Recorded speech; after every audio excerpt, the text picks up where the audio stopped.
te leva a acordar, a sair da cama todos os dias? A princípio, a ideia era filosofar, mas eu achei que era mais prático, mais genuíno eu trazer um exemplo. E acho que o melhor exemplo é a minha própria trajetória, do que eu acredito que talvez seja o que as pessoas chamam de propósito. No meu caso, essa busca foi lenta e só aconteceu porque eu acho que eu me permiti uma espécie de confiança na vida. É difícil até explicar. É como se eu tivesse abraçado uma série de oportunidades sem ter tido uma explicação lógica, sem estratégia. Eu apenas ia me abrindo, dizendo um sim e esperando o próximo passo. E se tem uma coisa que eu aprendi durante todos esses anos, é que você ficar esperando que a trajetória seja linear, esquece. O caminho é todo torto, sinuoso e cheio de surpresas.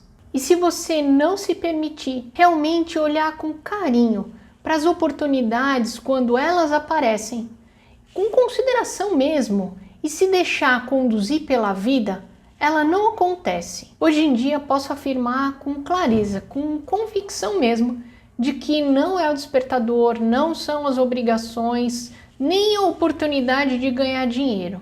É algo paralelo e além disso. É como se você se permitisse abrir uma nova porta. Imagine uma sala, com portas grandes, pequenas, algumas velhas, outras coloridas e de diferentes formatos. Mas tem uma em específico que é bem estranha.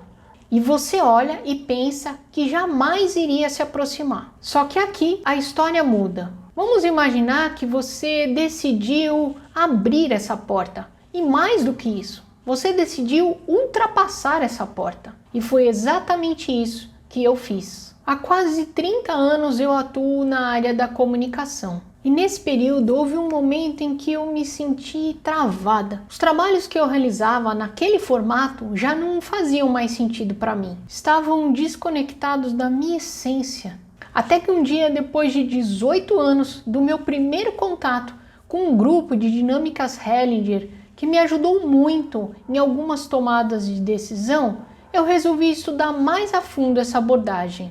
Essa foi minha porta estranha. E quando me dei conta, eu estava acabando uma pós-graduação em constelação Hellinger pela Hellinger Schule. E nesse mesmo período, acompanhando as informações que iam sendo compartilhadas sobre as dinâmicas Hellinger nas redes sociais, eu via muita fake news, muitas informações descontextualizadas e deturpadas. Tinham inclusive trechos de livros recortados e interpretados de má fé. Havia agressividade, chacota, resistência e muitos ataques. Eram bolhas em choque, em debate, que ao meu ver todos eram perdedores. Mas em meio a esse cenário também surgiam perguntas legítimas, questionamentos que não eram ataques, mas pedidos de compreensão. E essas perguntas começaram a me atravessar, me gerar dúvidas, porque muitas vezes faltavam respostas coerentes.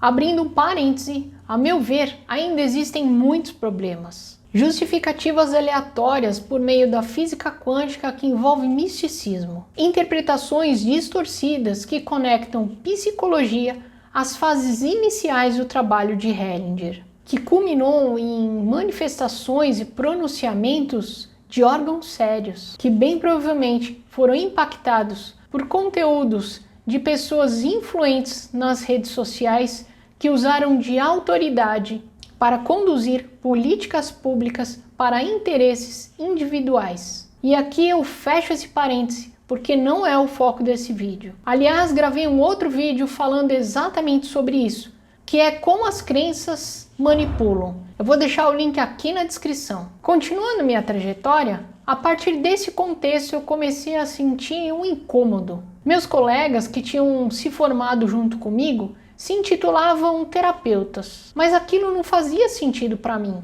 Eu não me achava terapeuta e nem tinha pretensão de ser. Aí juntaram os incômodos. Era a minha profissão desencaixada e a pós-graduação que eu tinha acabado de me formar. E de ter me aprofundado em uma abordagem que me ajudou tanto há anos atrás e estava perdendo força, porque zombar, escrachar o outro, dá mais views, dá mais status, seguidores e automaticamente lucro. É mais fácil rotular de pseudociência do que estudar e pesquisar para depois, com respeito, poder falar algo. E assim nasceu o cruzamento da comunicação com a polêmica constelação Hellinger. Tem muitas coisas que eu poderia contar, até porque tem muito mais contexto nessa história. Mas acho que se você ficou até aqui comigo, já deu para entender o que me tocou, o que me motivou, o que nasceu em mim, que vai além de dinheiro, porque propósito não tem a ver com dinheiro.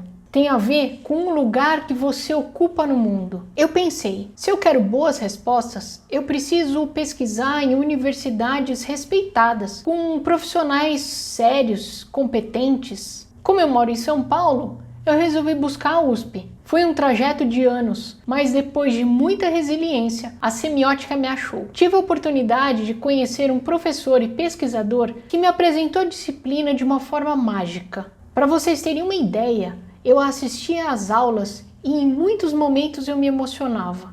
Era como se o assunto, aquele conteúdo, conseguisse atingir as minhas camadas mais profundas. Depois disso, escrevi um artigo que está publicado na revista Semioses na ECA USP. Tive minha primeira grande conquista acadêmica, o que me mostrou que eu estava no caminho certo. Mas eu queria ir mais a fundo. Agora o desafio era como eu poderia, na minha área de formação, contribuir para a sociedade. Como eu poderia respeitar outras áreas de saber, como a física e a psicologia, de onde vinham muitas críticas e afirmações acusatórias, e ao mesmo tempo descobri algo novo. Mais tarde percebi que, assim como o propósito é algo grande, as perguntas que me moviam também eram maiores do que eu. Então, se eu pudesse dar uma sugestão, faça perguntas grandes. Descobri que haviam várias pesquisas sobre os resultados e o impacto da aplicação das dinâmicas, mas não haviam pesquisas relacionadas ao seu funcionamento. Parti de perguntas através da comunicação. Dessa forma, com esse olhar, eu permanecia no meu lugar, onde eu tinha experiência e propriedade para atuar. E agora eu tinha como aliada uma ciência ampla, a semiótica, que é o estudo dos signos, a ciência de toda e qualquer linguagem. Então ingressei em um mestrado acadêmico na PUC São Paulo. E pensa que foi tranquilo? Não, enfrentei mais resistência. Agora eram colegas e professores que se manifestavam com informações deturpadas sobre o meu tema. Eles haviam sido impactados por aquele monte de groselha espalhados nas redes sociais, o que só me mostrava o quão importante era realizar este trabalho, porque algo precioso parecia agora estar em ruínas. E fazendo uma conexão com o que eu falei no início do vídeo, de estar aberto, de dizer sim à vida, nesse meio tempo fui convidada como especialista a participar de um grupo conduzido pela Cabicim para a realização de um mapa de evidências para a área da saúde sobre efetividade clínica nas constelações Hellinger. Esse mapa foi publicado pela Bireme e o link está aqui embaixo na descrição. Quando a gente toma decisão e se permite, outras daquelas portas estranhas aparecem. E ao passar por elas, enfrentando os desafios com resiliência e coragem, além das portas estranhas, aparecem pessoas especiais e situações extraordinárias que te impulsionam a acordar todos os dias, trazer contribuições, poder esclarecer, deixar algo para as próximas gerações e ainda aprender, que é o objetivo das pesquisas acadêmicas, nos coloca numa posição que nos faz ver o quanto nós somos pequenos. De maneira contraintuitiva, essa pequenez, como se fosse uma gota no oceano, nos engrandece. Ou seja, quando nos identificamos como parte de algo maior, ganhamos força e direção. É quase um movimento natural da vida. Retornando à minha trajetória, humildemente, acredito que eu consegui trazer algumas contribuições. Além do meu trabalho acadêmico, criei algo novo, o que batizei de Dinâmicas do Sensível. Em breve lançarei um livro e agora estou com esse canal no YouTube. Percebo que o que venho construindo é essa força silenciosa que me faz acordar toda manhã. Não se trata de motivação externa, mas de um movimento interno, de criação e de sentido, que transforma o cotidiano em campo de investigação e de partilha. Acordar para mim passou a significar dar continuidade a uma obra em construção, na qual vida e conhecimento se entrelaçam. E assim como eu atravessei a minha porta estranha, deixo aqui um convite para você reconhecer as suas passagens ainda não exploradas. Olhar para essas portas exige coragem e delicadeza, pois nelas residem possibilidades que a razão sozinha não alcança. Permita experimentar o inédito que a vida discretamente oferece. E se você, assim como eu, sente essa necessidade de abrir essa porta estranha, esquisita, que está nesse salão imenso chamado vida, mas sente dificuldade, pode entrar em contato comigo. Será um prazer conversar com você. Quem sabe poderemos olhar juntos para essa oportunidade. E se você se identificou com esse conteúdo, me conta aqui nos comentários. O que te move para além das obrigações a acordar todos os dias? E compartilha com alguém que esteja buscando sentido no que faz. E como você chegou até aqui, por favor, dá um like e se inscreva no canal.